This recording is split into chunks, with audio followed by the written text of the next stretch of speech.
I'm ready for my next guest, and my team is ready. Awesome. So I'd like this person to share who you are and what you do to help dentists. Okay, well, a lot of people know me. I'm Karl Koerner. I live in Utah.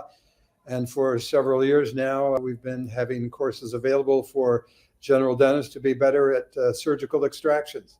You know, last week was a busy week. We had a course here in Utah. 6 dentists flew in from around the country. We had 3 instructors. Awesome. We treated 60 or 70 indigent patients, a lot of extractions, a lot of full arches where you have to do alveoplasties. Good for immediate dentures if you do those. And if, by the way, if you don't do those, the technology on immediate dentures has really skyrocketed just lately. You can scan the mouth and then have the immediate denture within 7 working days. That's awesome. And Karl, you've done so much for this community. I've known you for many years. I have to share that I admire you live streamed an extraction I watched, I think in 2005 with my dad at the Greater New York Dental Meeting. And I was blown away by how cool that was. And look, here we are live streaming now. So you've helped many dentists in our community. Even if we just start with square one, why should a general dentist look to do more extractions? What's the motivating factor? You work with so many, whether it's from getting better jobs, helping more patients. What are they coming to you? What is the dentist pain that has them coming to you? Well, mostly it's their patients want them to do it. And they're embarrassed that they have to refer that out. You know, it's a simple extraction. They're referring everything out. Yes, some simples become more difficult. That's what we're here for, so that they can go through the steps that we share with them to make them doable, in a short amount of time, like no more than 10 minutes, 8 minutes. I think that's the key. I did a general practice residency, and, if you can't count on predictability, you worry you're going to throw the whole schedule off. But then when you can figure out how to troubleshoot, and one of the things that you shared over the pandemic, I think was so valuable, was that why is an associate dentist more valuable to an office? How can it help them with their employment, their production, paying off their student loans by simply going to your center and learning surgical extractions? Well, for sure. And people want to hire someone with a broad range of skills, not just restorative. I mean, restorative is great, but if you can't do extractions, if you can't do endo, if you can't do certain other things, what good are you? I mean, you need to be of value to the person that you're working with or for. So, we just want people, general dentists, to be more comfortable. We give them steps. If this doesn't work, you do that. If that doesn't work, you do that. If that doesn't work, you just get it done. I like that, Karl. I just want to add to that. There's not really emergency beard trims out there, but let's just say I need an emergency beard trim. If I went to my barber and my main barber was busy, I would take their associate because I have an emergency. So as someone who's hired associates and help people hire associates through Job Connect, patients who need extractions are very willing to give an associate a chance rather than leave the office because they're familiar with the office. And then I found in my experience, many 40 to 60-year-old dentists are doing so many other things that they don't feel like taking out the elevator and doing that extraction. So it's perfect. And tell us just a little bit about the time in Utah. Can anyone come from any 50 states, or do you have to have a Utah license? No. So first of all, we do have a course that's not that advanced. It's with models. We would prefer that they did that first. Gotcha. If they haven't done that and then they get to working with patients and a busy schedule, they're kind of slowing the whole team down, all of us, because they don't know the basics well enough. Now, some do. If they've had a GPR, AEGD, military training, they do. But, if you're out of school, you don't know much nowadays unless you went to Roseman or a few schools. UNLV is good. A few others are good. But some of the others, I talk to the graduates and they're a year out and they say, how many surgical extractions did you do in school?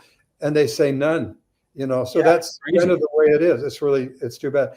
Just to say an anecdote here, I was in California last week. I was invited to speak at the California Dental Association meeting, and it was really an honor. But in my class, we filled up the classroom. We had 220 in the morning, 220 in the afternoon. They're all general dentists. And I was talking, and then they were asking questions. It was so so fun for me to do that and to give them the pearls they need to go back and do things with predictability, and we also teach what ones not to do. There are red flags, they need to know those red flags. That's part of learning what to do, is learning what not to do. I want to tell a quick story for everybody. When I was out of my general practice residency, Karl, multiple year, my dad's partner put extractions in my schedule without telling me. And it was at 2:00 and I could see they were going to be very difficult. So I knew enough to punt, and I actually got the patient in with an oral surgeon that day. I called on the phone. This is like 2006. And I felt bad, that I had to refer him out. So I called him that night, and, this is olden days, left a message. He didn't call me back till the next day. And I said, I want to see how it went. He goes, that oral surgeon took over an hour to get my teeth out. They were so tough. And it made me feel good, not that he had a tough time, but tough cases are tough for anyone. They're tough for Karl Koerner. They're tough for the oral surgeon who's done thousands. So I think that's so key. You teach what to do, but also what cases to avoid. Yeah, there are some teeth that are just plain harder, and we're not talking about impactions here. Like an upper first molar with a really long palatal root can be tough, and that maybe should be referred.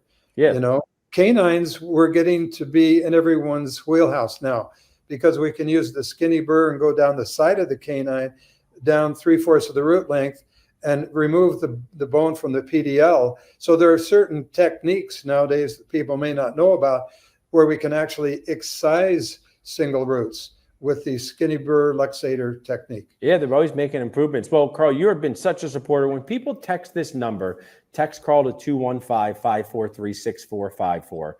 I know they get a Nacho discount as a sponsor. Just leave us with, what courses do you have coming up next? Which ones do you want to highlight? Well, okay, so we just got through with the one with patient treatment. We have another one coming up. It's going to be posted on our site. It was going to be the 1st of August. I think we're changing it to the first week in September instead. We just want to maximize how many people can come. We don't have any trouble filling the patient treatment course. We also have courses every couple months in Chicago with one of our instructors. These are vetted instructors that are excellent teachers. Also in Dallas, those are the model courses. So they can just go to our website and see where these model courses are. We max out at 30 with 2 instructors.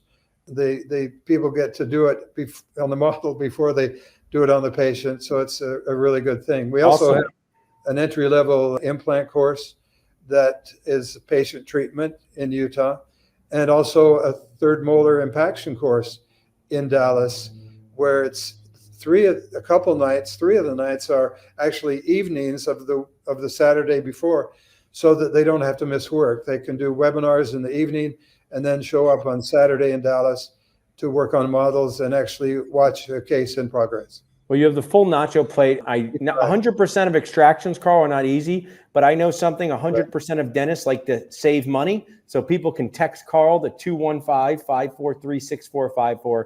You've given us a generous Nacho discount, and I can't thank you enough. I admire you. I think you as a mentor, and so appreciate you supporting our community. Well, and likewise, I admire you so much for what you've done for the profession, and especially for general dentists. It's awesome. I'm glad to be on there and contribute as I can.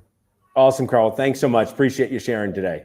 Thank you. So as you guys can see, we have so many amazing ways to help you increase success and decrease stress.